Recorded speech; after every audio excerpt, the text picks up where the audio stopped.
ချောင်းကျူရှင်တက်ထားတဲ့ဒီကလုတ်ပေးတဲ့စာတွေကိုပြန်ပြီးတော့ပဲအိမ်မှာ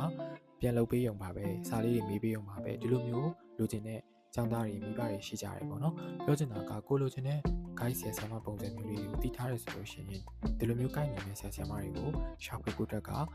အရေးကြီးပါတယ်တွေးရှိဖို့လည်းအရေးကြီးရပေါ့နော်ဆိုတော့ကိုလိုချင်တဲ့ပုံစံကတစ်မျိုးဆရာဆရာမလုပ်ပေးတဲ့ပုံစံကတစ်မျိုးဆိုလို့ရှိရင်လည်းဒါ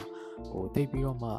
ရေရှည်သွားဖို့ကလေးနဲ့ဆရာနဲ့အဆင်ပြေမှာမဟုတ်နိုင်ဘူးเนาะဒါကြောင့်မို့လို့မိဘဘက်ကလည်းကိုကလေးလိုချင်တဲ့ပုံစံမျိုးလေးတွေကိုပြောပြီးတော့မှတခိုင်းမြန်မာကနေပြီးတော့မှလာရောက်ဆောင်ရွက်လို့ရတယ်ဆိုတော့ကလေးကိုယ်တိုင်ကလည်းကျောင်းသားကိုယ်တိုင်ကလည်းကိုလိုချင်တဲ့ပုံစံမျိုးလေးကိုဘယ်နားလေးအားနဲ့လဲဘယ်လိုမျိုးလေးလုပ်ပေးရမှာလဲအစားဆုံးပဲပြန်သင်ရမှာလားဒါမှမဟုတ်လေသင်ပြီးသားတွေကိုနားလည်ထားတာဖြစ်တဲ့အတွက်ကြောင့်မို့လို့ပြန်ပြီးတော့ပဲ practice လုပ်ပေးရုံပဲလားဒီလိုမျိုးလေးတွေကိုလိုချင်တဲ့ပုံစံမျိုးလေးတွေကိုဆရာဆရာမ guide လေးတွေကိုခေါ်ပြီးတော့မှ